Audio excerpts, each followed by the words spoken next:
Bonjour à tous, soyez les bienvenus. On attend encore une minute que tout le monde se connecte avant d'attaquer. 30 secondes. Attends 30 secondes. Bonjour à tous. Bonjour à tous.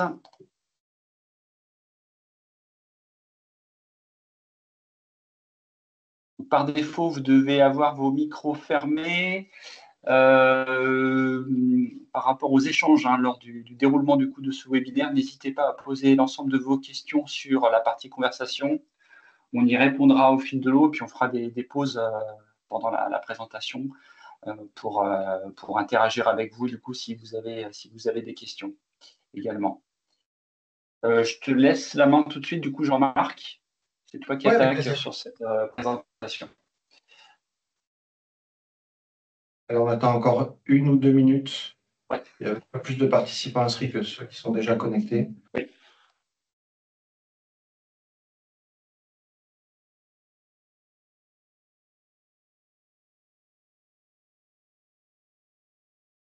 Bon, ça ne bouge plus, on va démarrer. Donc, bonjour à toutes et à tous. Merci de passer ce moment avec nous. Alors, pour faire un petit point de situation sur le projet Dreamem, et puis avec Mathieu, de travailler sur les questions de monitoring à dispo, sur lesquelles on avait échangé, et donc qui méritaient des propositions de notre part qu'on va vous soumettre aujourd'hui. En intro, un rappel et aussi un tout petit point de situation sur les chiffres. Du coup, je veux bien la suivante, Mathieu. Donc pour nous, vous le savez, c'est les mêmes enjeux métiers de partage et de communication des données d'imagerie entre professionnels de santé avec les patients. Mais je le rappelle à chaque fois et je le fais encore une fois, on est bien sur des dispositifs en termes administratifs et financiers qui sont complètement disjoints. Toujours sur ces mécaniques d'achat pour compte et donc avec l'interdiction de vente liée. Voilà, on sera très attentif sur ces aspects-là. C'est important pour les radiologues et pour les établissements d'avoir le libre choix en fonction des options, en fonction on va dire de leurs critères de choix. Et donc, vous le savez, on y sera particulièrement attentif. Également, sur la partie Pro Santé Connect qui a bien avancé ces derniers temps, vous avez déjà pu travailler dessus. On en a des bons retours. Là aussi, un tout petit point, notamment pour les gens qui vont distribuer la Dreambox, qui devront être des opérateurs de service. C'est-à-dire que quand on est fournisseur au sens large, au sens du Ségur, on est soit éditeur, soit distributeur. Et donc, un distributeur qui ne développe pas la solution, pour autant, devra être opérateur de service pour Santé Connect et devra être référencé en tant que tel. J'attire votre attention sur ce point. Vous savez, prise en compte du retour d'expérience de la vague 1, avec beaucoup de travail sur cette fameuse prestation secondaire, qui est pour nous un enjeu fort en termes de continuité de service. C'est l'objet de la discussion de ce jour. On a posé quelques principes sur les sondes. On vous devait un retour et des propositions sur la façon dont on voyait les choses. Donc, on va rentrer dans le détail et très finement. Sans aucun doute, ça appellera des questions, des réflexions de votre part.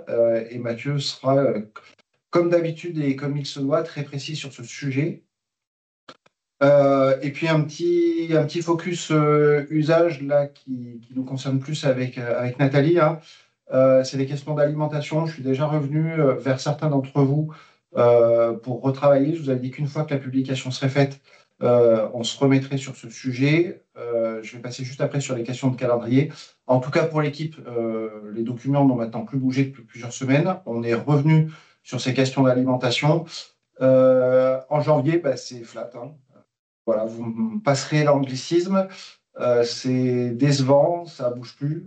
Donc maintenant, il faut vraiment qu'on craque ce sujet collectivement dans l'intérêt des patients, des professionnels de santé et dans le vôtre aussi, puisque vous le savez, la prestation secondaire va aussi dépendre des taux d'alimentation. Donc je suis convaincu que l'intérêt général est qu'on traite ce sujet-là de la généralisation de l'alimentation en radio avant le démarrage de la prestation secondaire, pour que vous touchiez, bien entendu, l'intégralité de la prestation secondaire et que tout ça soit très opérationnel. Donc, dans mon esprit, les choses sont très claires. Il faut qu'avant l'été, on ait solutionné tout ce qui reste. Il reste plein de petits cas et je vais encore revenir vers vous pour ça. Sur les questions de calendrier, du coup, la suivante. Donc la publication des arrêtés, c'est incessamment sous peu. Je vous l'ai dit, de notre côté, les textes n'ont plus bougé. La situation budgétaire nous a donné un peu de travail supplémentaire, mais à aucun moment on n'a remis le projet en question. Ça, c'est important de le dire. Ça devrait sortir normalement au journal officiel semaine prochaine. Et donc, bien entendu, dès que c'est publié, je vous en ferai part. J'imagine que vous allez surveiller ça avec impatience. On prévoit aussi une conférence de presse fin janvier pour avoir un relais assez large dans les médias, fin février, pardon, pour avoir un relais assez large dans les médias. Si on raisonne grosse maille sur les calendriers, là aussi, ça a appelé quelques précisions. Il y a souvent des questions, voire des incompréhensions. Donc, les guichets vont ouvrir d'avril à cet été, hein, on vous l'a dit, notamment avec le CNDA qui arrivera un peu plus tard, parce que la CNAM est engagée aujourd'hui dans une grosse opération de migration du DMP qui est extrêmement complexe et bien entendu qu'on soutient. Et donc, dépôt des premiers dossiers de référencement à peu près mi-T3. Voilà, on se dit qu'au courant septembre, ça devrait être à peu près bon.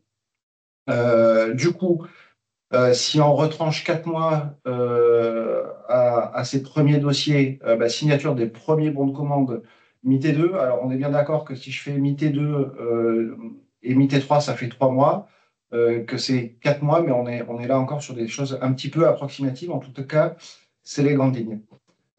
Et du coup, nous, ce qu'on espère, et en tout cas l'équipe s'y prépare, démarrage des premières installations mi-T4 en tout état de cause avant la fin de l'année, et donc la réalisation des prestations secondaires qui va démarrer tout début 2026. Voilà pour le calendrier que je voulais rappeler, notamment par rapport à la signature des premiers bons de commande. Et je vous rappelle également que pour percevoir le solde, il faut avoir un produit référencé. Et donc, en tout état de cause, même si vous signez des bons de commande, on va dire mi-T2, fin T2 2025, vous ne pourrez percevoir le solde qu'une fois que le produit sera référencé. Voilà ce que je voulais vous apporter comme clarification sur les questions de calendrier. S'il y a des questions sur les sujets calendrier, je peux y répondre dès maintenant. Comme ça, ce sujet sera traité, puis je vais pouvoir. Voilà, parfait Théo, et je vais ensuite laisser la parole à Mathieu. Oui, alors je ne sais pas si on peut te. Oui, faut que j'active son micro. Ouais, si on peut activer ton micro. Je regarde, je suis dessus. Ouais, sinon, dans le chat, Théo, n'hésite pas, et puis je lis ta question et j'y répondrai volontiers. C'est bon, j'ai pu activer le micro de Théo. Je te laisse intervenir du coup, Théo. C'est bon normalement. Oui, bonjour. Alors, moi, j'ai une question et une remarque. Est-ce qu'en fait, ces dates qui sont annoncées aujourd'hui, elles sont plausibles étant donné ce qui a pu être annoncé mi-janvier ou fin janvier au niveau du CNDA, quand on sait qu'aujourd'hui, il y a des requêtes qui sont demandées au niveau de la Dreambox qui ne passent pas. Donc, on ne peut pas tester nos environnements. Et puis, Ouais. quand on leur demande quand est-ce que ça va passer, la réponse fait un peu froid dans le dos parce que même qu'on demande pour septembre, ils sont incapables de nous dire oui. Donc à ce Alors, niveau-là, les phases pilotes ne sont pas possibles. bon, on est d'accord. Alors, effectivement, Dominique, pardon, j'ai dit seul, c'est Aconta. Ma langue a fourché, bien entendu, tu as bien fait de reprendre. Je parlais d'Acompte. Nous sommes bien d'accord avec toutes mes excuses. Du coup, effectivement, pour te répondre, nous, aujourd'hui, les dates qu'on a, c'est celles qui vous ont été présentées, avec donc des projections, aussi de l'incertitude, comme tu l'as rappelé. En tout cas, nous, aujourd'hui, on n'a pas de raison objective de faire un autre planning. Donc oui, il y a des incertitudes. Oui, cette opération de migration du DMP, elle est compliquée. Et encore une fois, ça concerne tout le monde, hein, y compris nous en tant qu'utilisateurs. Mais aujourd'hui, je n'ai pas de raison objective de penser qu'on ne sera pas au rendez-vous. Voilà, j'en ai pas la certitude, mais je ne présenterai pas notre planning puisque c'est les éléments qu'on a aujourd'hui. Parce que pour la phase pilote, on sera obligé d'être certifié au niveau du CNDA Alors, pour la DMP. Alors attention, il n'y a pas la phase pilote, cette question de phase préfigurateur, je ne l'ai pas mis effectivement dans le calendrier pour deux raisons.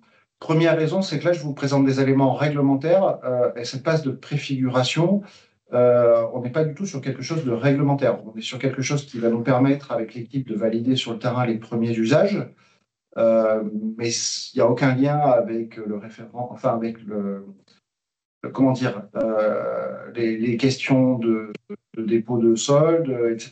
Donc, sur ces préfigurateurs, ça démarrera sur les premières installations, fin 25, début 26. Mais en tout cas, je ne vois pas de lien avec le réglementaire. Il y en a pas.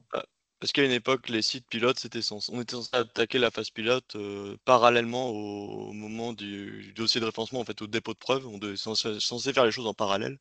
Donc pour moi, l'ouverture Non, du dossier alors, de référencement, non, c'était là-dessus, le début des phases pilotes, quoi.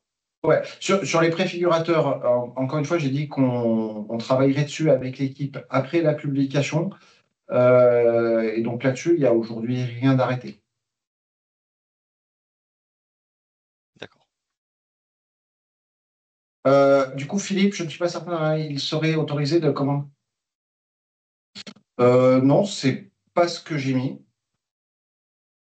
Je comprends pas ta question, Philippe, parce que la phase de référencement, elle va durer longtemps, mais pour autant, j'ai pas dit ni écrit qu'il serait autorisé de commencer par anticipation certaines prestations d'installation. Qu'est-ce qui te ferait penser ça, Philippe?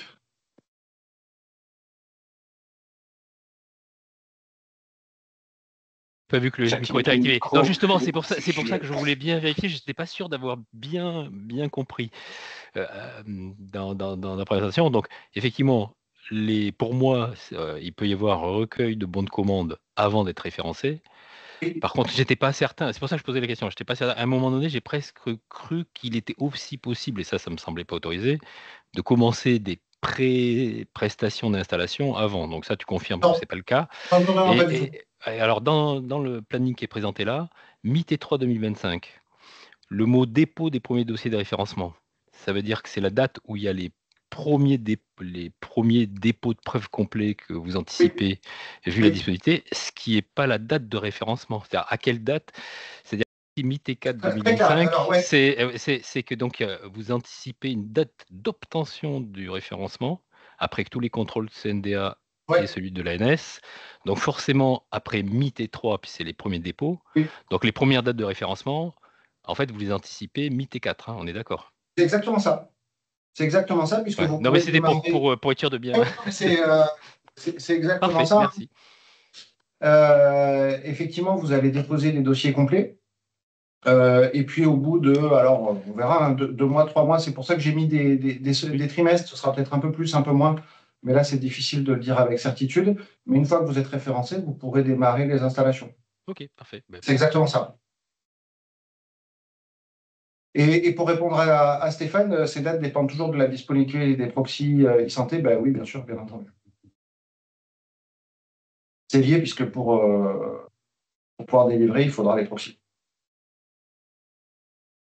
Mais parfait, moi, ça t'a répondu complètement à mes questions pour pas interpréter après les. Ouais, parfait. Parfait, C'était merci. important, Merci. même si ce n'était pas l'objet de l'atelier aujourd'hui, je pense que c'était important de faire ces rappels en termes de cadence, en termes d'enchaînement des étapes, aussi de reparler des préfigurateurs, encore une fois, qui sont hors champ réglementaire, qui vont nous aider avec l'équipe à bien monitorer, valider les premiers usages. Voilà. Et donc, s'il n'y a pas plus de questions, j'espère en tout cas, j'ai l'impression que c'est clair, on peut passer à la suite avec Mathieu. Moi, j'ai une question, Jean-Marc. Oui, vas-y, vas-y. Bonjour déjà. Les acomptes sur Dreambox, ils sont bien aussi conditionnés à l'enregistrement préalable d'une commande RIS. Oui, oui, puisqu'il faudra avoir une commande RIS, tout à fait. C'est stipulé dans la F, tout à fait. D'accord, ça change pas. Non, non, non, l'un est bien conditionné à l'autre. Dommage. En fait, pour que la commande soit enregistrée de la Dreambox, il faut une commande RIS. Oui, je suis Ça, d'accord, mais pendant 2 ans, on nous a dit que les Dreambox seraient sortis avant les RIS Vague 2. C'était le sujet, hein, depuis le DSR Vague 1, lors des réunions, c'est ce qui avait été abordé. Donc, les Dreambox soient faites avant. Ça a changé l'année dernière. Si, je vois que tu n'es pas d'accord, mais c'est le cas. j'ai pas, en tout cas, la mécanique technique fait que c'est pas possible. Donc, Je vois pas. C'est pas possible si on lit les deux, oui, mais on pouvait le faire sur les RIS. C'est la volonté d'indépendance absolument vis-à-vis du RIS qui rend la chose impossible. Mais ce n'était pas forcément la discussion initiale. Ouais. Mais ce qui est, Voilà, ce qui est clair, c'est dommage. que Parce qu'au final, on a mis nos forces pour la plupart sur la Dreambox au détriment du RIS. Donc on va avoir des décalages et tout le monde va en pâtir, je pense. ouais. Mais ce qui est clair, c'est que vu de notre côté, et je pense que vous le comprendrez tous, on est obligé de sécuriser le fait qu'on ne se retrouve pas avec des commandes Dreambox enregistrées, avec des acomptes et donc, encore une fois, pas des soldes versés. Et à la fin, pas la mise à jour du RIS et donc une Dreambox non fonctionnelle. On est bien d'accord. Non, je suis d'accord. Le truc, c'est juste le changement en fait de plan qui nous a été annoncé l'année dernière. Après, on a aussi dans l'instruction aussi, voilà, procéder étape par étape. Et puis on a aussi été voilà, confronté aussi aux résultats de la bagarre, où en termes notamment d'alimentation, on n'y est pas encore, ce qui nous a fait réfléchir sur la prestation secondaire et sur tout un tas de mécaniques que peut-être on n'envisageait pas au début. Ok.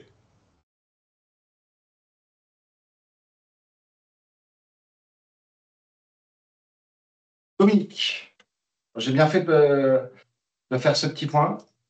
Oui, avec plaisir. Je vais activer ton micro. Ouais, on se laisse encore une ou deux questions. De toute façon, on a prévu de faire des ateliers Là, c'est bon. assez rapprochés dans les. On s'est dit avec l'équipe qu'on ferait ça tous les 15 jours. Donc, on pourra réaborder ces questions de calendrier et on réabordera ces questions de calendrier fréquemment. Après, je vais laisser la parole à Mathieu parce qu'il a beaucoup de choses à vous dire. Du coup, Dominique. Merci de m'avoir donné la parole. Là, je confirme ce que disait Gilles. Ça, c'était pas prévu comme ça, l'histoire de lier les bons de commande. Et ça va être très problématique. Alors, de conditionner. Le mot très exact, c'est conditionner. C'est conditionné. Ça veut dire demain, on ne peut pas, si le client est convaincu d'acheter une Dreambox chez X, il ne peut pas passer le bon de commande avant qu'il ait passé le bon de commande du côté de RIS. Ça veut dire si les CT de RIS sont en retard, ils ne sont pas prêts, on ne peut pas prendre la commande de la Dreambox. Non, c'est pas ce que je dis. Oui, c'est pas ce que je dis. Alors. Il y a deux choses. Il y a vous, la prise de commande, et nous, l'enregistrement à l'ASP et le versement de la compte. D'accord. Donc, on peut prendre officiellement une commande. Mais on ne vous l'enregistrera pas à l'ASP, on ne vous versera pas la compte tant que ce n'est pas baqué avec un RIS. D'accord. Et juste avec la commande du RIS, pas le déploiement du RIS. Juste avec la commande, oui. D'accord. OK. Donc, si c'est clair comme ça me va. C'est des équipes qui sont prêtes. Mais du coup, tu fais bien de poser la question parce que ça me permet d'être encore plus précis. On fait bien la différence entre votre travail sur le terrain de prise de commande, de business, et nous, le côté enregistrement à l'ASP, versement de la compte, où il faut qu'on le sécurise.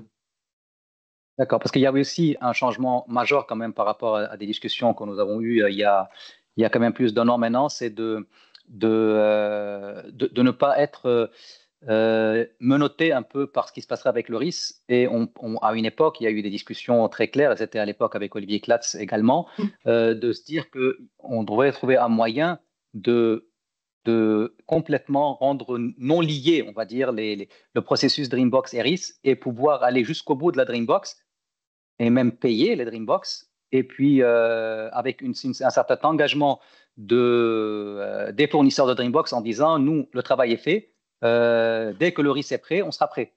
Oui. Donc là, c'est ce qui est écrit dans les AF. Là-dessus, j'assume tout ce qu'on a fait et tout ce qu'on a dit avec Olivier, que ce soit l'un ou l'autre. C'est ce qui est écrit dans l'AF. Mais ce que tu dis, en fait, aujourd'hui, il contredit un peu ça, parce que disant que... je t'explique pourquoi, en fait. Parce que quand tu dis on ne peut pas, on ne va pas se retrouver dans une situation où on a payé une Dreambox qui, à un moment donné, ne fonctionnera pas, là, on prend le risque. C'est que si vous nous payez la Dreambox parce que nous, on est prêt et on attend que le RIS soit fonctionnel, et si, à un moment donné, le RIS, ça n'a pas fonctionné pour X raison, donc vous aurez payé une Dreambox pour rien. C'est pour cela que ça m'interpelle un peu. Ouais, du coup, on refera, parce qu'il ne nous restera pas assez de temps avec Mathieu, mais encore une fois, faisons bien la différence entre la commande et le déploiement et le solde. Voilà. Encore une fois, nous, ce qu'on veut, c'est éviter qu'il y ait des commandes de Dreambox sans commande de RIS. C'est pour ça qu'on a lié les deux sur la partie commande. Après, sur la partie déploiement, les choses sont assez claires dans la F, mais on le relira ensemble. Et normalement, on ne doit pas être en risque. Parce qu'une fois qu'on a la commande du RIS, le RIS, il va être déployé. Voilà. On est d'accord? Et on ne peut pas solder si l'interop n'est pas mis en œuvre. Pardon? On ne peut pas solder une Dreambox si l'interop avec le RIS n'est pas mis en œuvre. Tout à Donc fait. au final, tu ne pourras pas avoir ton argent si le RIS, même si ta Dreambox techniquement pourrait être fonctionnelle et que tu as tout fait, tu es coincé. C'est pas écrit comme ça, mais encore une fois, on prendra le temps de le relire ensemble. Et même sur la prestation secondaire, là-dessus, on a été extrêmement clair. Sur la prestation secondaire, s'il y a une Dreambox installée et que le RIS n'envoie pas les éléments et que le RIS n'est pas déployé, vous toucherez la prestation secondaire. C'est écrit dans la F. Hein. Donc, ce que vous me dites, enfin, c'est pas exact. C'est pour ça qu'il faut qu'on prenne le temps de le relire ensemble. Que je vous peut-être réexplique certains éléments, mais en tout cas, dans la F, c'est clair. Si la Dreambox elle est déployée et que le RIS n'est pas en fonction, vous commencerez à toucher la prestation secondaire.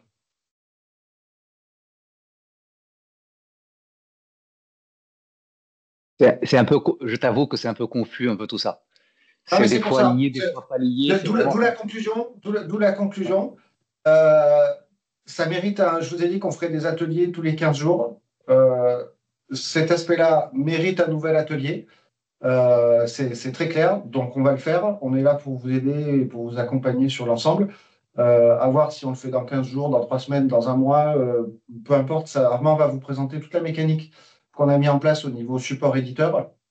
Mais voilà, il faut qu'on refasse un atelier administratif sur l'enchaînement des différentes actions. Merci. Non, mais avec plaisir, on est là pour ça. Et le système n'est pas simple, donc c'est normal. Du coup, désolé Mathieu. Oui, juste sur ce point. Enfin, là, avec le système de dépendance qui a été introduit, là, en fait, le risque est entièrement pris par les éditeurs de Dreambox. C'est complètement différent et c'est pas homogène du tout avec ce qui existe dans le couloir hôpital.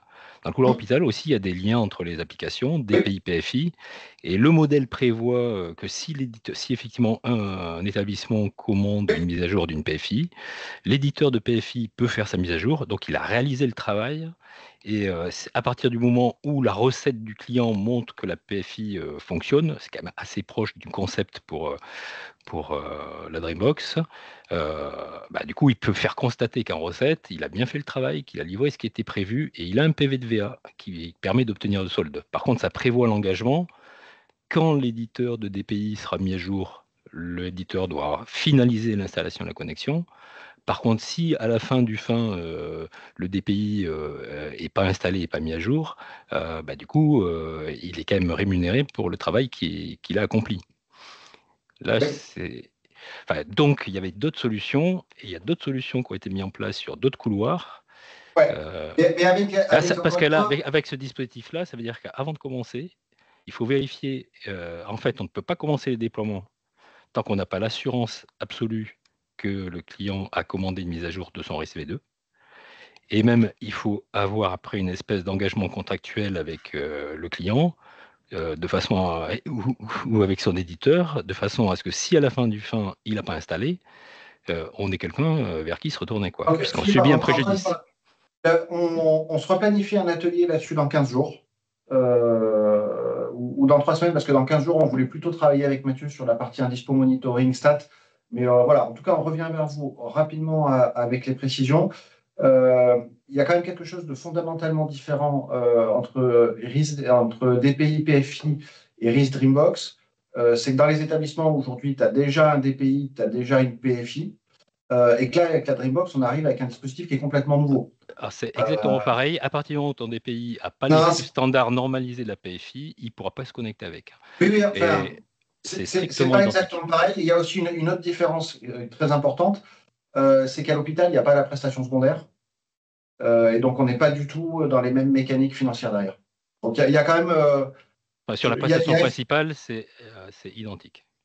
Ouais, non, on est d'accord, mais sauf qu'il n'y a pas dans le cas PFI une prestation secondaire qui s'enchaîne derrière. C'est pour ça, encore une fois, il y a effectivement des choses comparables, mais tout n'est pas transposable.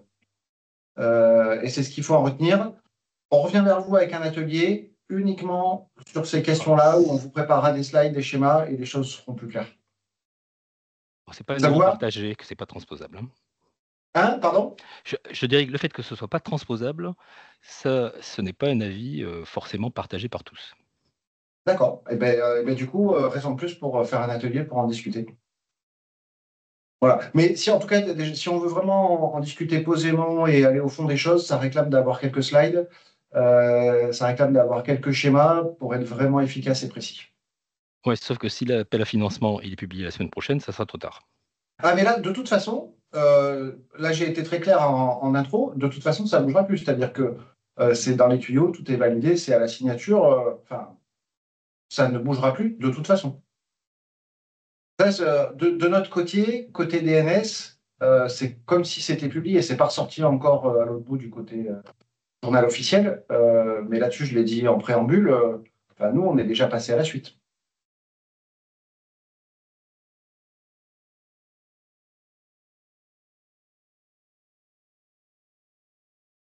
Du coup, Mathieu, je te laisse poursuivre.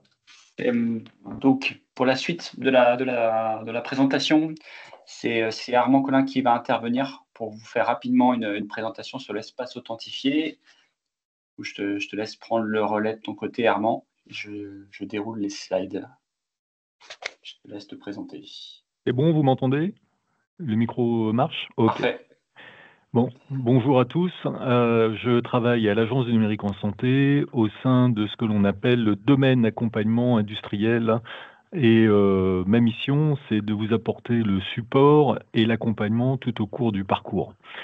Nous avons fait cette petite rosace pour vous montrer ce qu'on souhaite apporter dans toute cette aventure. Donc le point le plus important pour moi là dans ce premier échange, c'est vraiment de vous souligner l'importance d'ouvrir votre espace authentifié et d'y renseigner vos profils. On va voir ça un peu par la suite. Pourquoi? Parce que si on a bien vos profils de renseignés, on va savoir s'adresser à vous tous sans vous rater. C'est vraiment à vous d'administrer vos comptes dans cet espace authentifié.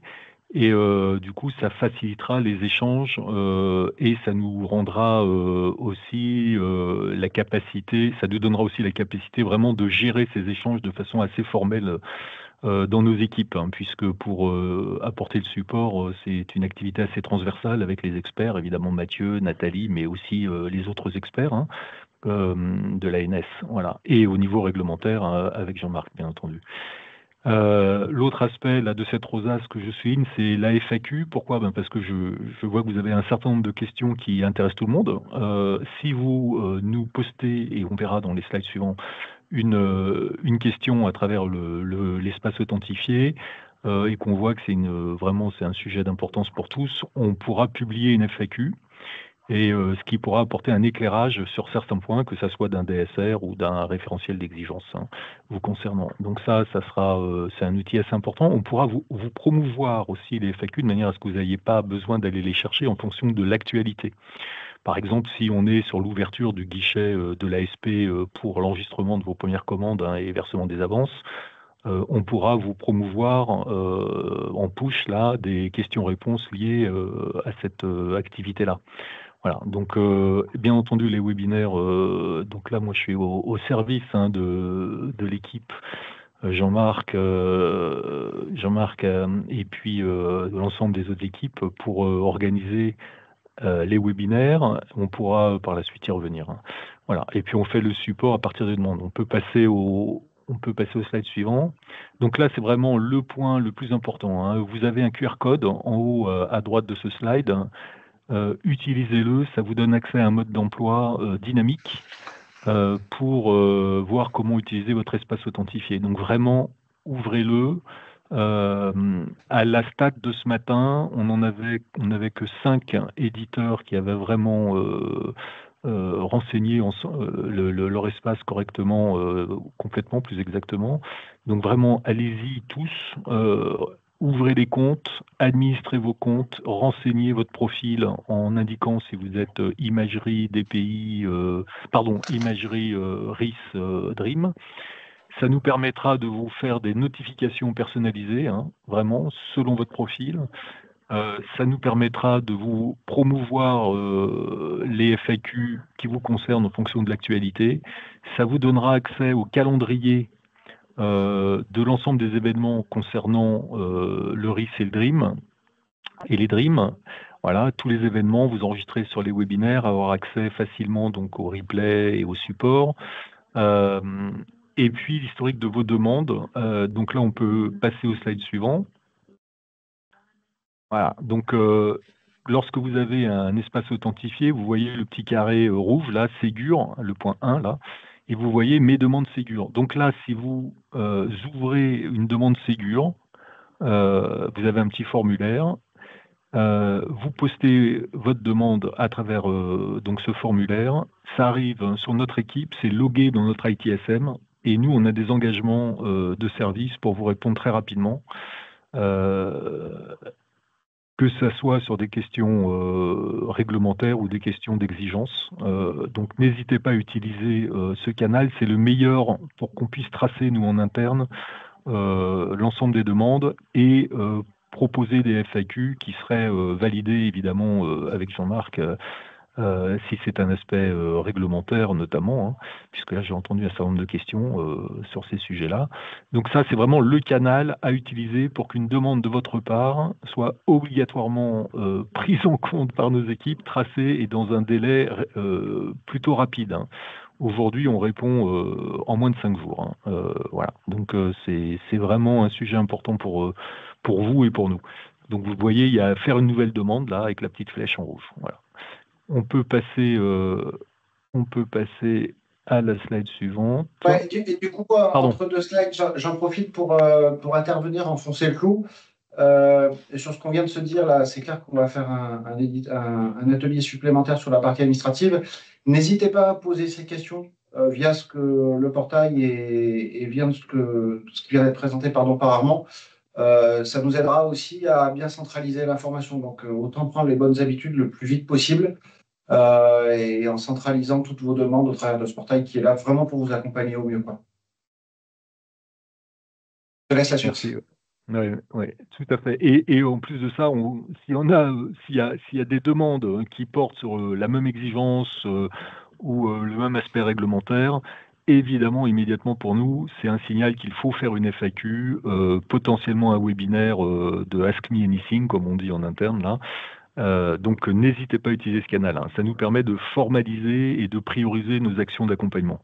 Alors le deuxième point que je voulais mettre en avant, c'est le fait que le calendrier concernant vos activités, hein, RIS Dream, tout ce qui sera imagerie, dès lors que vous aurez renseigné vos profils, hein, sera à votre disposition et vous pourrez à partir de là vous enregistrer sur les événements. Bon, le slide a sauté, c'est pas grave. Vous pourrez vous enregistrer sur les événements assez facilement en cliquant, hein, sur le calendrier. Voilà, donc vous voyez le calendrier en dessous, là, juin, donc ça vous présente les activités. Et puis sur le slide suivant, c'est évidemment le lien vers Convergence. Donc c'est la porte d'entrée, cet espace authentifié vers les services qu'on met à votre disposition et un canal d'échange qui du coup officialise vos demandes et engage nos équipes à vous répondre. Voilà. Et évidemment, moi je rends compte à Jean-Marc dès lors que on ne comprendrait pas, on pourra évidemment faire des Ask Me Anything pour clarifier les éléments ensemble. Voilà. Merci beaucoup. Merci Armand. Il y avait une question.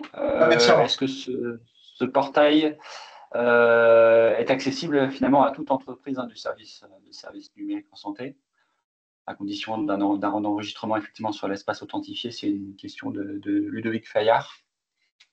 Alors, en fait, d'une manière générale, hein, l'ensemble des éditeurs, en ce qu'on appelle les entreprises numériques en santé, effectivement, peuvent ouvrir un espace authentifié. C'est fait pour toutes. Donc, notamment celles qui sont engagées sur le Ségur. Hein, voilà. Donc, c'est très, très ouvert. Hein. Voilà, c'est très ouvert. Ce qui compte vraiment, c'est de renseigner, justement, de bien renseigner son profil. De manière à ce que nous, on puisse facilement échanger. Alors, et d'une manière confidentielle dans le contexte de l'espace authentifié et d'une manière collective dès lors qu'on produit des FAQ à partir des demandes des uns et des autres et dès lors qu'on fait des webinaires ou Ask Me Anything. Évidemment, là, on passe dans le modèle collectif. Mais l'espace authentifié permet à toute entreprise d'échanger avec nous de manière confidentielle. Merci Armand. Question. Alors, je vois la question peut-elle être technique. Question. Oui. Alors, nous, on reçoit toutes les questions techniques, réglementaires, financières, avec les SONS, les financements en SONS, etc. Et le boulot, moi, très humblement à mon niveau, c'est un boulot qui s'appuie sur les différents experts pour vous apporter des réponses validées. On a en interne ce qu'on appelle des cafés, c'est-à-dire c'est des points réguliers avec les experts. On valide les réponses. On capitalise les réponses de manière à ce qu'on puisse déranger le moins possible les experts dès lors que les questions reviendraient ensuite. Et on promeut des FAQ dès lors qu'on voit que les questions reviennent et sont d'importance pour plusieurs d'entre vous. Voilà, on passe au mode collectif. Donc, toute question technique, réglementaire, financière, vous pouvez utiliser ce canal. La recommandation, c'est de ne pas mettre 10 questions dans le même formulaire. Si vous pouvez me mettre une question par formulaire, ça permet des escalades beaucoup plus facilement. Sinon, on est obligé de redécomposer les tickets, comme vous connaissez le processus ITSM classique. Merci Armand. Effectivement, nous on avait notre propre organisation jusqu'à présent au niveau du projet Dream, mais on va rentrer maintenant effectivement dans une organisation plus générale avec le lancement de la vague 2, la publication des textes. Donc effectivement là, à partir d'aujourd'hui, on va pousser pour que toutes les questions passent par l'espace authentifié et le moins possible en direct, en tout cas auprès des équipes expertes, des équipes Dream. On va continuer à répondre de toute façon à toutes vos questions, mais voilà, on va essayer de pousser petit à petit vers cet espace authentifié. Il y a une dernière question, oui. Je vois là. Oui, dès lors qu'il peut y avoir les distributeurs sont intéressés, opérateurs, sont intéressés par la partie financement. Donc, ils sont pas intéressés par la partie référencement, mais par la partie financement. Donc, oui, enregistrez-vous. Rien n'est obligatoire, mais tout est précisé dans les DSR et les AF normalement. Il est précisé que c'est très fortement recommandé d'ouvrir un espace authentifié, sinon on aura des difficultés pour échanger de manière formelle avec vous.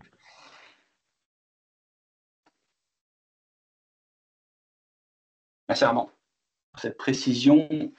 J'enchaîne du coup sur la suite des sujets. On avait fait du coup 2 ateliers précédemment autour de la prestation secondaire. On avait pas mal échangé, vous nous avez fait un certain nombre de retours. L'idée, à travers cette 3e partie, c'est qu'on puisse vous communiquer des motifs de cause d'indisponibilité du service de la Dreambox. Donc, voilà, 2 ateliers ont été réalisés. Une majorité, en tout cas, d'entre vous nous ont fait des retours et vous avez émis le besoin que l'on liste plus précisément et de façon plus fine ces fameux motifs d'indisponibilité qui vont du coup impacter la prestation secondaire et également des rédactions de règles pour permettre à la fin la bonne construction du journal des indisponibilités, Dreambox, qui sera ensuite transmis à l'ANS. Au niveau de la présentation, et toujours, c'était aussi la dernière fois, hors du périmètre de cette présentation, les questions encore ne sont pas totalement arbitrées, c'est le format et le moyen de transport de ce journal. On pourra en parler un petit peu après.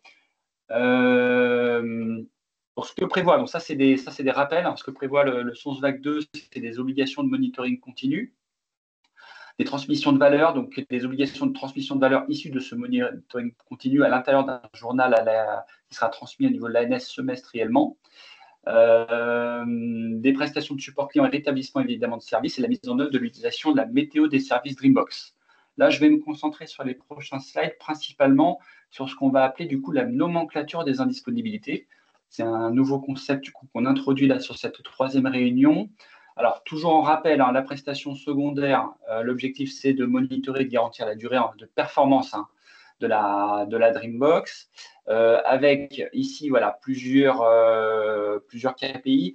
Ce qui a déjà été acté sur le monitoring continu et sur la production des pointeurs COS, il y a eu déjà un ajustement qui a été réalisé suite à vos dernières remarques sur le nombre de COS envoyés qui est dépendant des comptes rendus reçus par la Dreambox, avec du coup un métrique à atteindre, un objectif à atteindre on a étendu du coup la contrainte au niveau du T, la contrainte sur les comptes rendus reçus d'imagerie.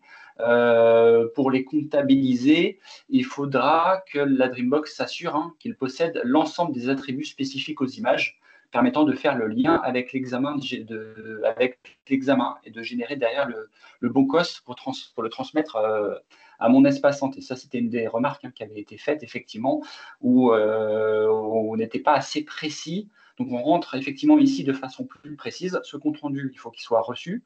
De toute façon, le RIS, il aura envoyé le compte-rendu, il aura eu un acquittement positif du DMP déjà. Donc ça veut dire que déjà le compte-rendu est conforme à l'état de l'art au niveau des référentiels de l'ANS. Mais en plus, ce qui rentre en jeu maintenant, c'est également que ce compte-rendu, il possède les bons attributs pour aller chercher l'examen et construire le COS. Je vais avancer rapidement, puis après on répondra du coup aux questions. Donc toujours deux métriques d'indisponibilité. L'indisponibilité du service de la solution logicielle. Là, on a rajouté tel que monitoré par le fournisseur lorsque l'indisponibilité relève de la responsabilité donc du fournisseur Dreambox. Je ne vais pas rentrer plus précisément dans les périodes ouvrables parce qu'elles ont été définies au niveau de l'AF. Ces valeurs, elles sont à transmettre à l'ANS semestriellement et aussi d'ailleurs pour le DT. La valeur DT, c'est la disponibilité de services de logiciels dans le réseau Dream. C'est la durée totale cumulée d'indisponibilité de services de la solution logicielle telle que monitorée, encore une fois, par le fournisseur, mais ici, toute origine confondue. Donc, on reste ici avec DF et DT qui vont devoir, du coup, être renseignés dans un journal.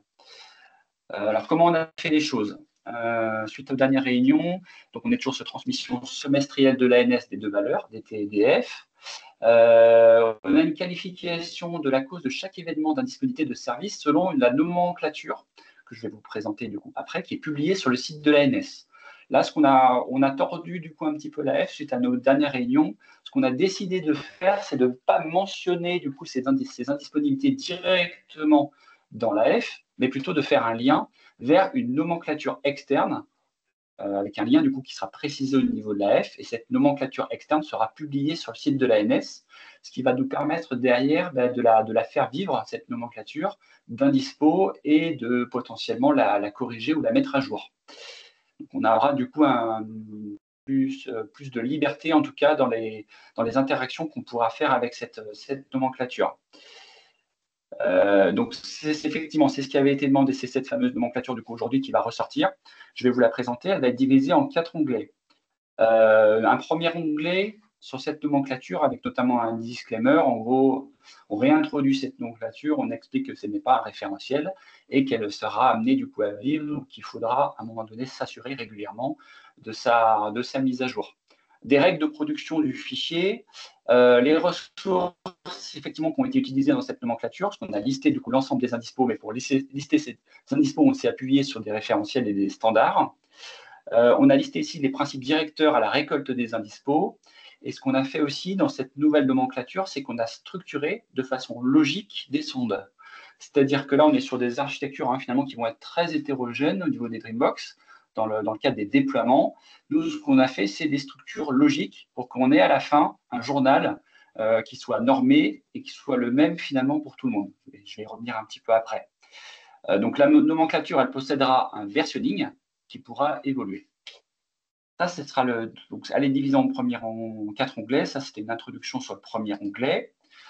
Les 3 autres onglets, donc le deuxième onglet, ça va être la liste des indisponibilités qui va être catégorisée suivant les sondes logiques qui ont été identifiées, avec à chaque fois, sur chaque ligne, un motif.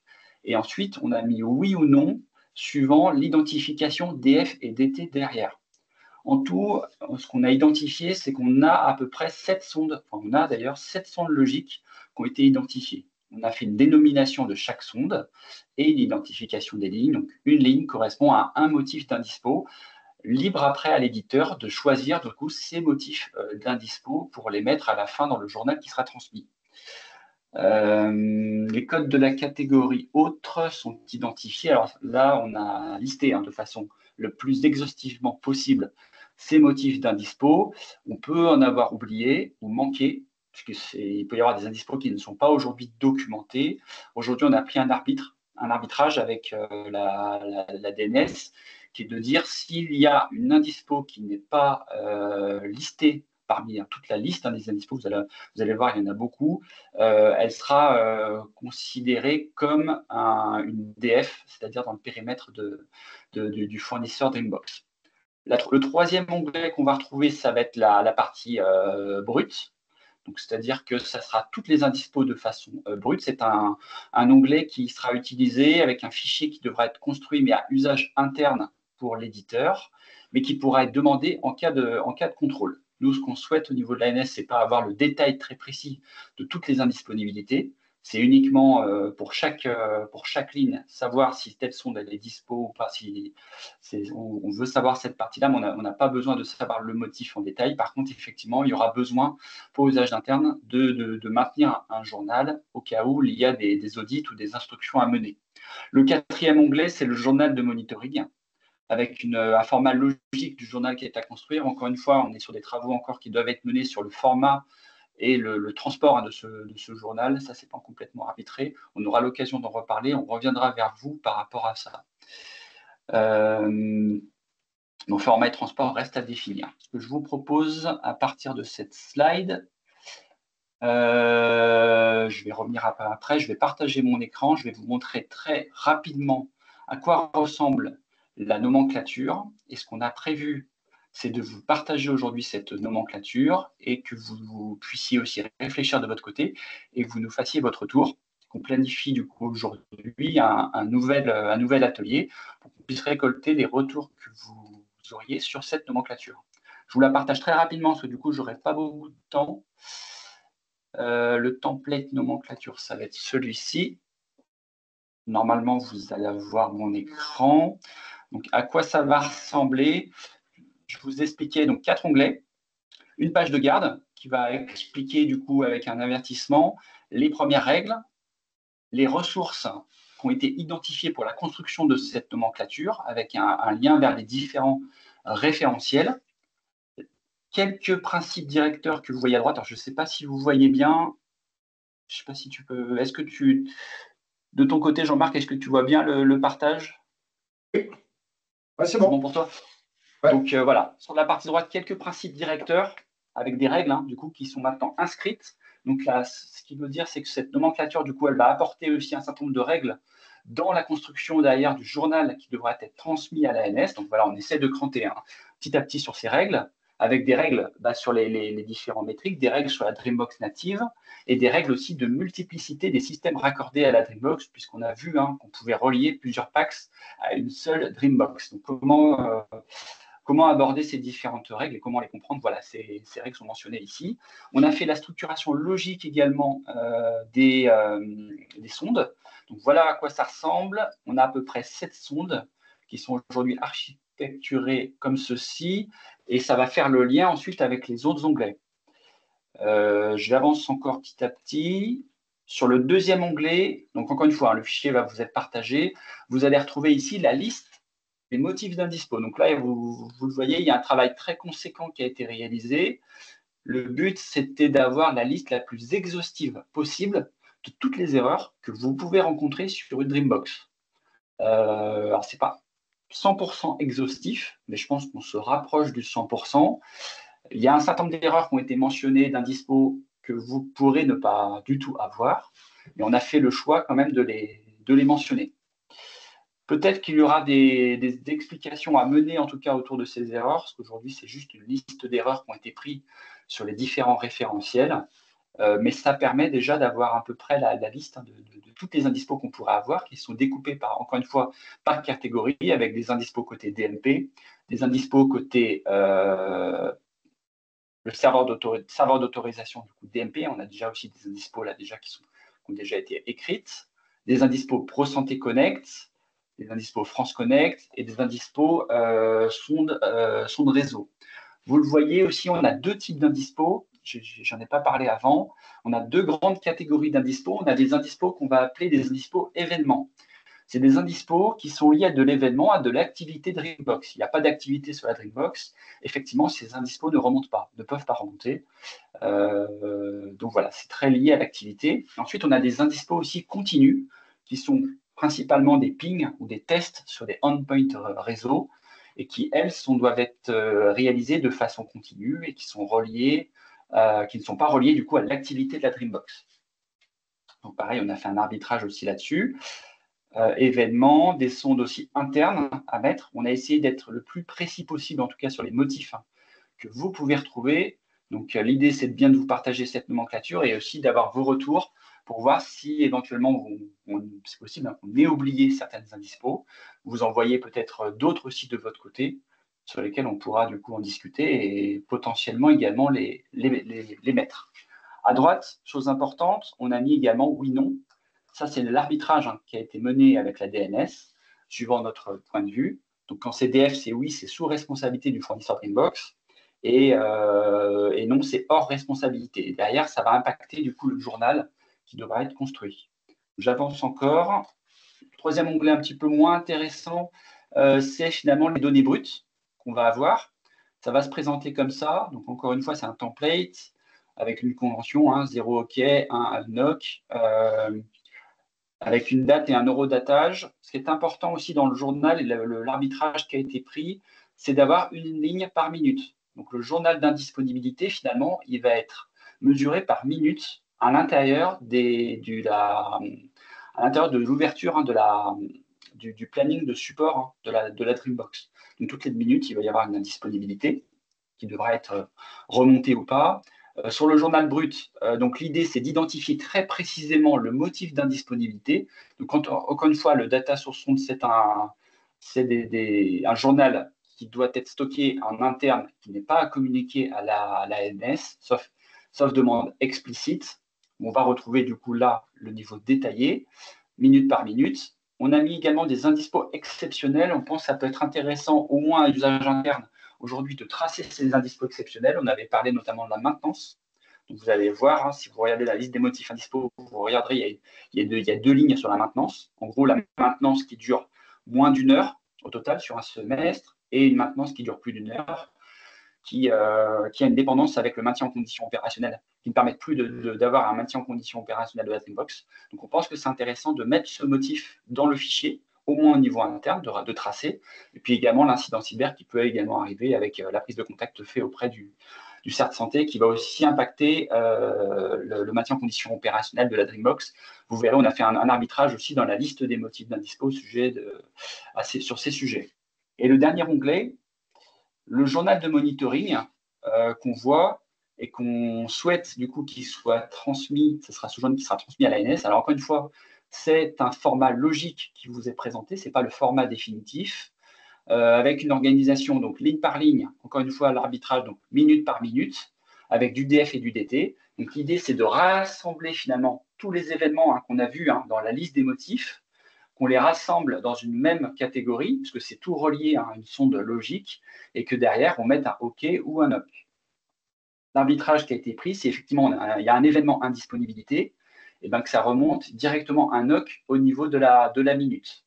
Ce fichier, ensuite, il est construit et transmis à l'ANS, avec également ici des règles qui ont été rédigées dans la construction du fichier. Je ne vais pas m'y attarder plus, je vous inviterai du coup à découvrir, à relire tout ça, puis à nous poser nos questions lors du prochain webinaire.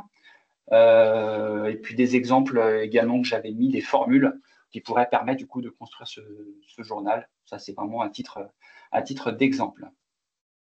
Je vais départager et je vais reprendre la main sur les slides. J'avance assez vite parce que là, du coup, on n'a plus beaucoup de temps. Alors. Vu que j'en ai pris beaucoup au début, je te propose, si tout le monde est OK là-dessus, de déborder d'un quart d'heure. Moi, c'est bon de mon côté. Alors, la réunion est enregistrée, donc effectivement, je pense qu'on peut dépasser d'un quart d'heure, il n'y a pas de souci. Alors, je regarde s'il y avait des questions. Il n'y a pas de questions pour l'instant. Je vais finir le sujet indispo.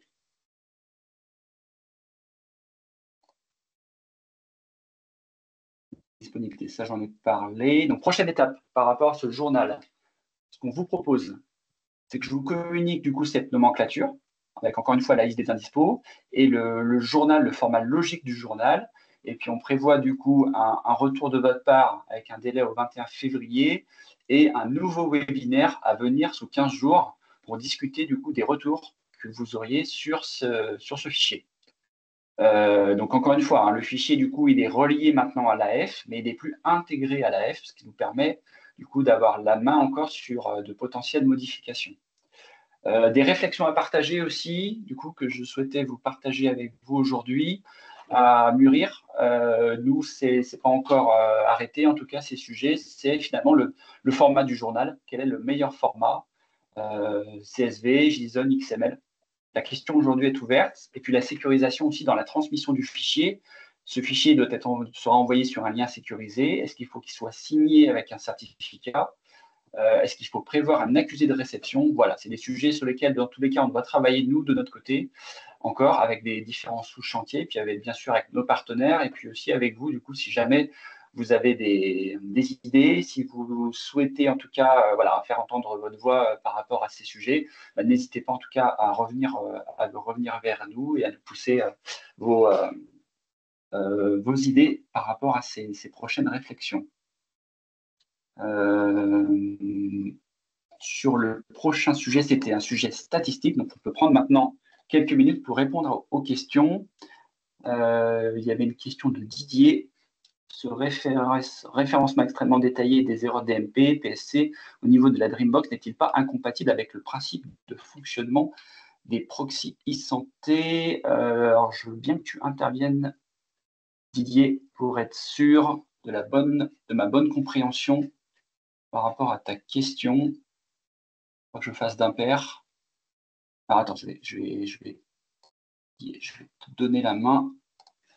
Puisse intervenir. Ça, on en discute, ça sera plus simple.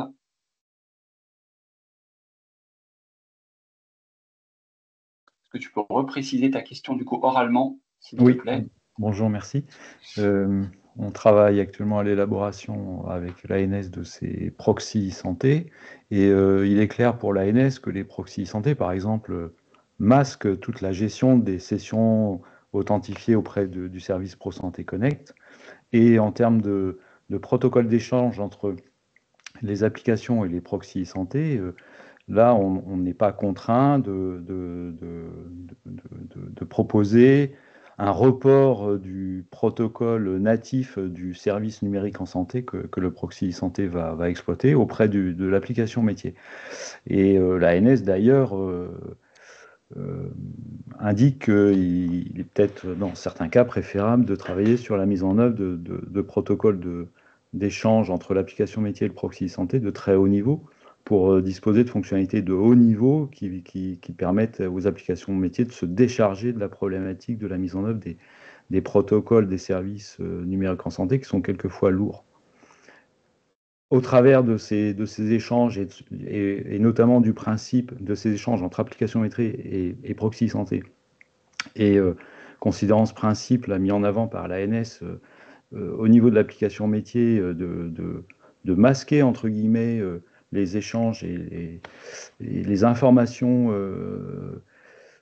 issues de résultats des échanges entre le proxy santé et la plateforme ProSanté Connect. Comment est-ce qu'on va faire pour récupérer au niveau de la Dreambox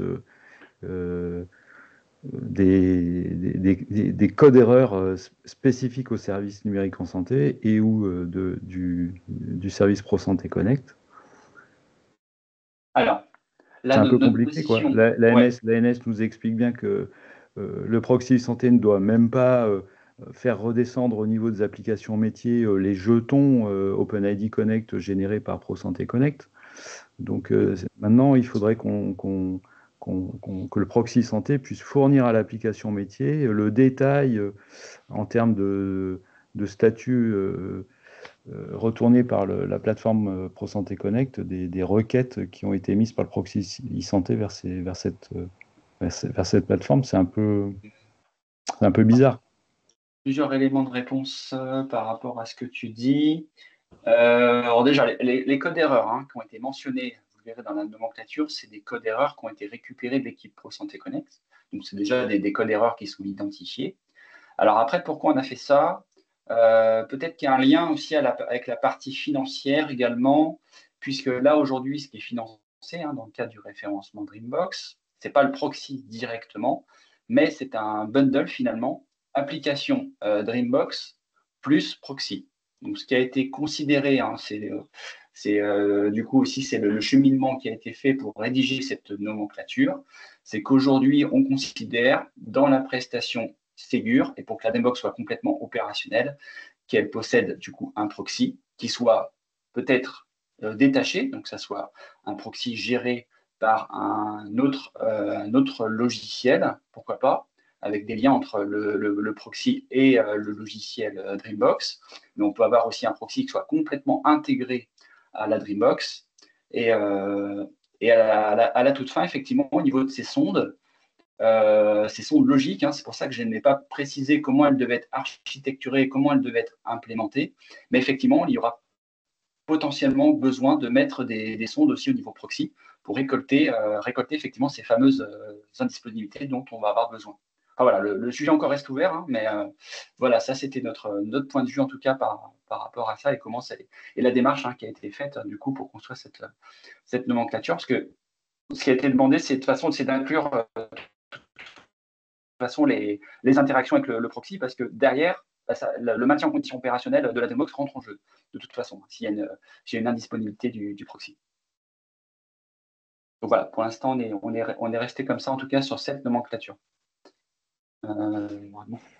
Enfin, vous imaginez quand même que voilà, l'avènement de l'espace de confiance ProSanté Connect, ça ramène chez les éditeurs du travail complémentaire qui n'est pas financé. Là, en plus, vous nous demandez, donc la plupart, enfin nous, c'est notre cas, mais j'imagine que la plupart des éditeurs ont réfléchi à la mise en œuvre d'une solution proxy santé qui puisse être exploitée par au minimum la solution Dreambox sur laquelle ils sont en train de bosser et les applications métiers qui vont être les applications métiers de la maison qui vont être amenées à devoir exploiter ces API ProSanté connectées dans un avenir proche. Donc, les éditeurs travaillent, je pense, pour la plupart, sur l'élaboration d'un proxy santé un peu générique pour les produits de la société, au moins. Et là, vous nous demandez presque d'avoir un proxy santé spécifique Dreambox pour pouvoir justement alimenter vos fichiers de suivi des indisponibilités. Enfin... non, c'est pas... peut-être que je n'ai pas compris la question, mais ce n'est pas un proxy spécifique Dreambox, il y a l'utilisation de ce proxy. Non, mais je pense que la confusion, c'est le listing des erreurs là, qui sont toutes les erreurs qui peuvent être liées, par exemple, au proxy Santé Connect. On avait évoqué la dernière fois, alors vous n'aviez pas envie de faire le travail que vous avez fait là, parce que vous nous avez dit la dernière fois, et puis du coup, vous l'avez fait. Mais est-ce qu'on ne pourrait pas simplifier un listing? C'est pas qu'on a Nicolas. C'est pas qu'on n'avait pas envie, c'est qu'on n'avait pas eu le temps encore. Non, mais la dernière fois, enfin les premières présentations, il y avait à dire, ouais, pas envie, vous vouliez pas rentrer dans un détail complet parce que la liste allait être trop longue. Enfin, vous aviez évoqué ce sujet-là, mais peu importe. On se posait la question. On se posait la question, et c'est pour ça qu'on vous l'a partagé, et du coup, c'est pour ça qu'on a fait la liste. Moi, honnêtement, que nous, ce soit telle ou telle erreur au niveau de nos Dreambox d'indisponibilité de service. C'est pas, oui, pour déterminer si ça vient de nous, si ça vient de vous, à la rigueur, c'est intéressant. Après, la nature de l'erreur, c'est pas forcément pertinent là dans le cas. Est-ce qu'on ne peut pas envisager d'avoir des health checks de service qui regrouperaient l'ensemble des erreurs et le service, il est ou disponible ou pas. Après, la nature de l'erreur, peu importe, quoi. C'était la réflexion qu'on a vue la dernière fois, parce que là, je pense qu'on se simplifierait quand même beaucoup, beaucoup la vie. Ouais, alors du coup, la nature de l'erreur, elle peu importe a priori, mais elle peut importer a posteriori s'il y a des contestations, s'il y a des incompréhensions, si on n'est pas d'accord. Je suis d'accord, mais après si vous checkez vous mettez un health check de votre service, après la raison pour laquelle le service ne fonctionne pas, si le health check il est up et que le service fonctionne pas, ça vient de nous de facto, tu vois. Donc c'est pour ça que je me dis que on pourrait peut-être tendre à simplifier un peu cette partie-là, parce que si derrière en plus on doit reporter les erreurs avec ce référentiel-là, la gueule des reporting, quoi. Ouais, alors c'était bien ce qu'on imaginait au début, et puis après, comme on dit souvent, le diable se cache dans les détails. Et suite au premier atelier auquel tu fais allusion, c'est pour ça qu'on est descendu dans le détail. Maintenant, c'est challengeable, hein. Encore une fois, aujourd'hui, on fait une présentation de ce qu'on a imaginé en vous demandant un retour dans les 10 jours. Ça, clairement, c'est un retour. Ok. Donc, on est exactement au bon niveau de discussion là. Ok. Juste, Et autre, on va dire, dans la démarche, ça c'était, moi j'ai un peu poussé dans ce sens-là aussi, qui peut le plus, peut le moins. C'est-à-dire que tout ça, on l'a fait pour que ce soit automatisable. C'est-à-dire que c'est codé au départ. Normalement, ça ne doit pas vous prendre de temps, à part le développement initial. Il n'y a rien de manuel. Nous, on va mettre en place des outils aussi automatiques. Et du coup, on aura potentiellement beaucoup d'informations, beaucoup de matière qu'on traitera ou pas. Mais en tout cas, on ne va pas se retrouver en situation de se dire « Ah, on ne sait pas, on aurait aimé savoir, on aurait voulu savoir ». C'est-à-dire oui, que après, là, on sait qu'on peut savoir.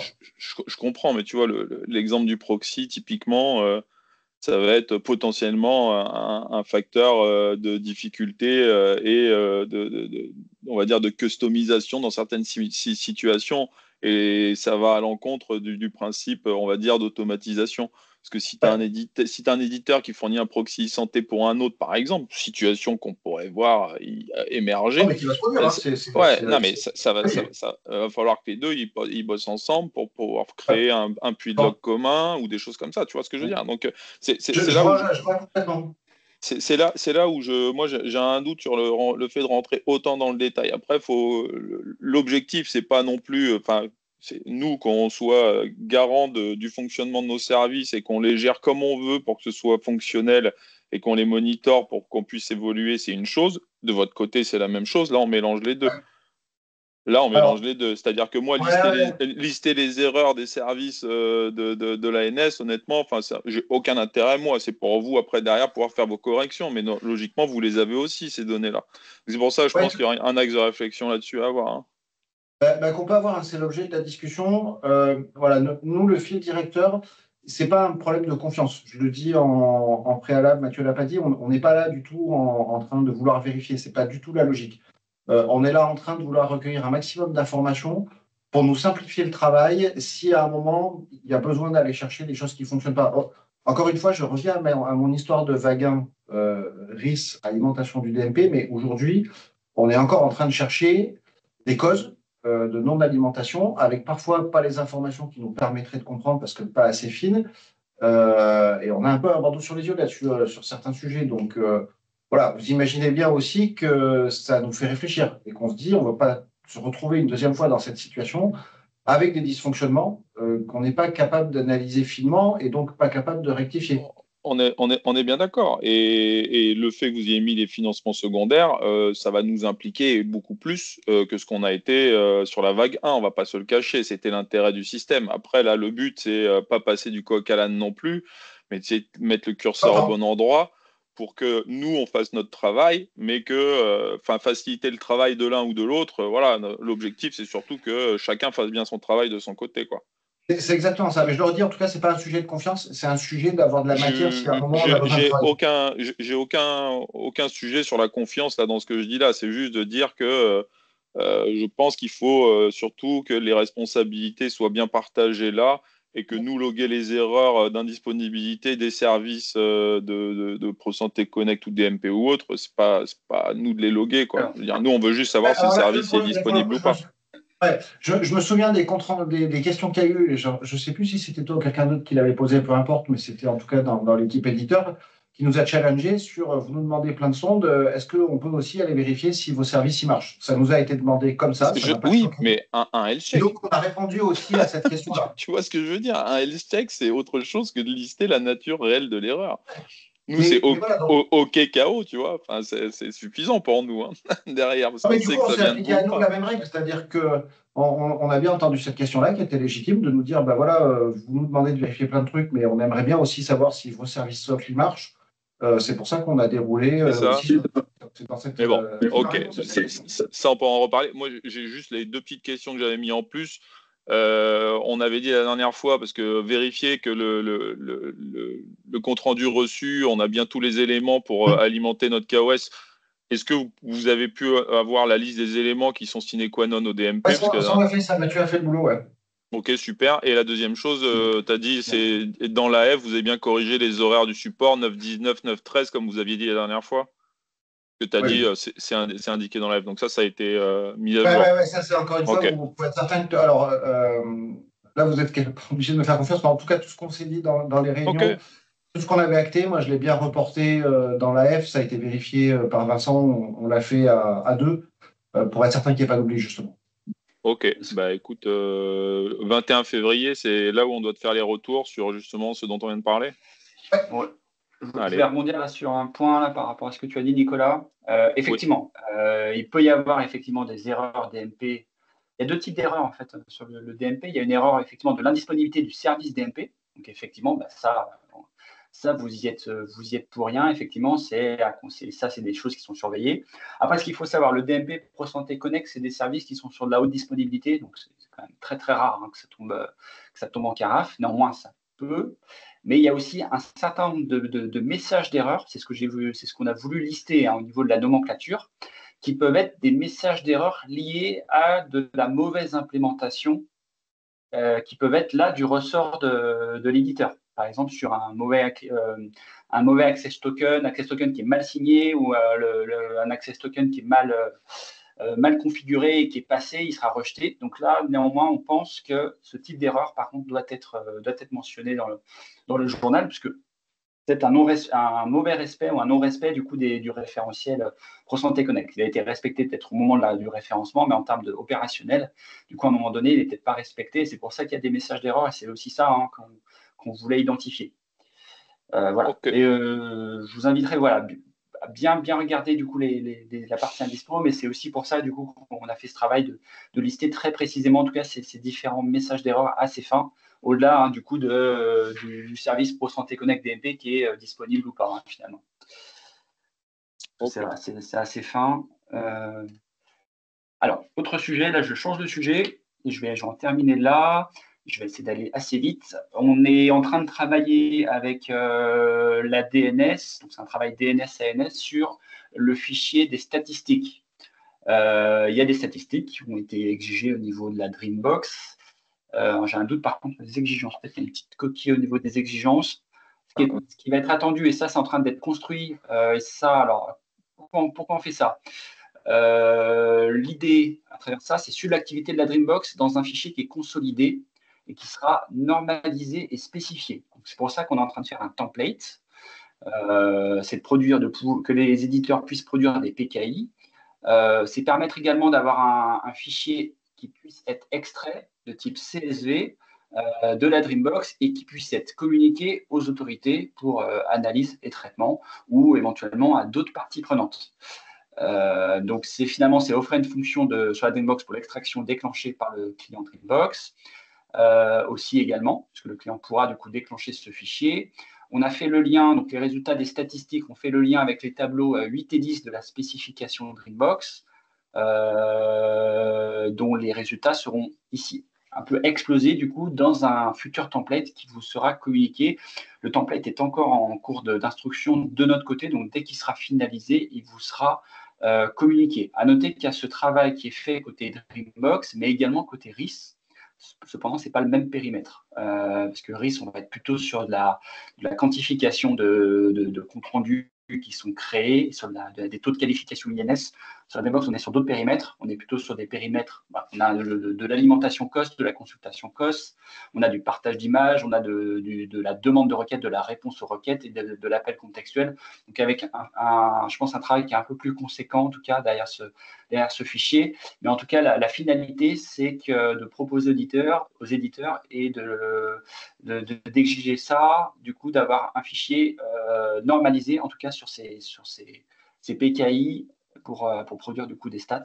Et c'est au regard aussi de la vague 1, hein, du coup, avec éventuellement quelques irritants aussi qui nous ont été remontés de la vague 1, de ne pas avoir suffisamment de détails sur les dysfonctionnements des risques au niveau de vague 1, notamment sur les métriques d'alimentation.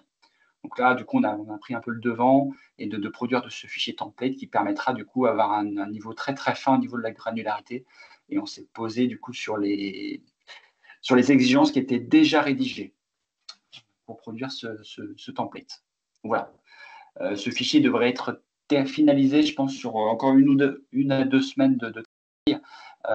Et il sera en lien avec le DSR. Donc, c'est un peu comme le sujet tout à l'heure sur la nomenclature. Il y a un lien qui sera positionné sur le DSR qui fera référence à ce fichier qui sera publié sur le site de l'ANS.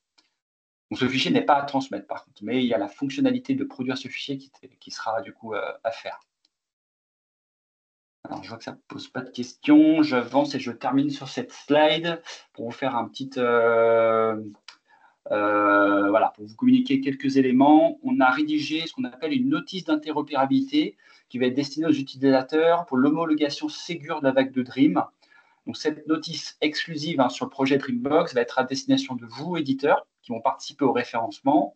Ce qu'on a voulu mettre, et de façon très exhaustive au niveau de cette notice, c'est des explications autour de l'outillage qui va être utilisé. Vous le savez, on a mis en place des simulateurs et des validateurs. Vous avez commencé à le voir avec les REM qui ont été diffusés. Mais là, on va rentrer beaucoup plus en détail du coup dans cette notice sur comment les utiliser. Comment charger les jeux de données, comment installer potentiellement un simulateur et un simulateur de PAX qui va être demandé à être installé auprès de bandes test directement chez l'éditeur. On a mis également en place ce qu'on appelle des tests à blanc, c'est-à-dire tester la fonctionnalité du simulateur sans interaction avec le SUT. Le SUT, c'est le système under test, c'est la Dreambox, notre future Dreambox qui sera sous test. Donc, c'est permettre du coup des tests à blanc uniquement à l'intérieur des validateurs, déjà pour s'assurer que le validateur il fonctionne correctement. Et on a mis aussi un chapitre assez conséquent sur les différents prérequis qui sont à remplir avant le passage des scénarios. Les prérequis, il y en a de plusieurs sortes. Ils vont être notamment l'enregistrement du système sur la plateforme de test qui s'appelle Gazelle. C'est la même plateforme qui est utilisée pour les Projectatons, Connectatons. Donc là, il y a un ensemble d'explications. Il va falloir également commander des URL.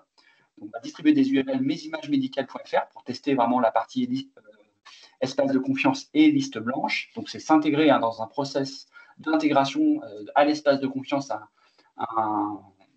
un espace de confiance de test, donc sans contrôle poussé de notre part, mais il sera nécessaire en tout cas pour passer ces scénarios. De la commande également des certificats correspondants, comment commander ces certificats, et également la partie intégration autour du bac à sable Pro Santé Connect. Là, on fera le lien avec les équipes Pro Santé Connect, et puis également le bac à sable France Connect Plus, qui est aussi un élément qui est demandé à l'intérieur de ces scénarios. Donc voilà, on a rédigé du coup une notice assez complète là-dessus qu'on va vous diffuser, enfin qui sera diffusée. Il y a une communication sur les réseaux, sur le réseau LinkedIn qui va être faite. Elle est côté équipe com de l'ANS, donc ça devrait plus tarder.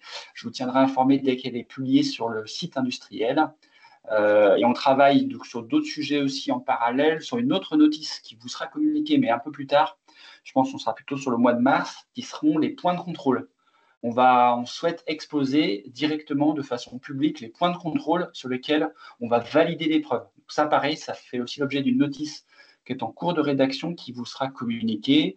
Et j'en termine avec une mise à jour mineure des spécifications Dreambox qui est à venir dans quelques jours. Elle fait suite aux différents éléments que vous avez remontés, des potentielles erreurs et des ajustements de notes et remarques à l'intérieur des spécifications. Donc, avec une nouvelle mise à jour mineure, où je vous tiendrai également, je vous ferai un mail également dès qu'elle sera publiée. Voilà, c'est terminé de mon côté. On peut passer aux questions. Ouais, je pense qu'on voilà, s'il y en a encore. Si encore une fois, s'il y a quelques questions, on y répond bien volontiers, on est là pour ça, il n'y a pas de problème. Une question de Philippe Essay. Je pense que c'est en lien à nouveau avec le premier sujet, c'est autour de la partie administrative. Ouais. Alors, je vais réafficher les conversations, pardon. Alors,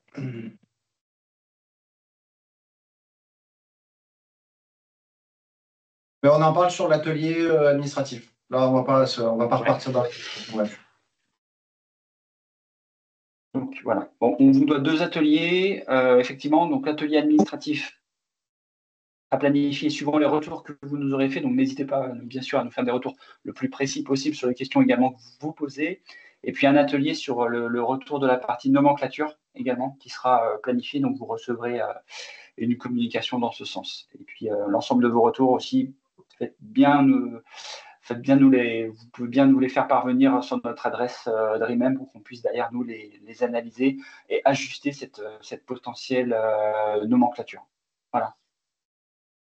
Là, c'est terminé de mon côté. Merci en tout cas pour votre attention.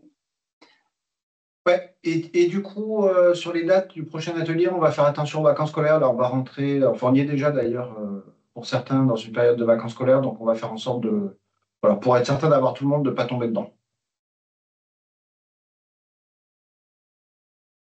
Il faut clôturer, je pense. C'est bon pour toi, Jean-Marc? Si c'est bon pour les éditeurs, c'est bon pour moi. Et c'est bon pour tout le monde. Il n'y a plus de questions. On clôture. Ben, merci à tous. Il y aura un replay, c'est enregistré. Puis on vous tient au courant de la suite. Merci, Passez une bonne journée. Au revoir.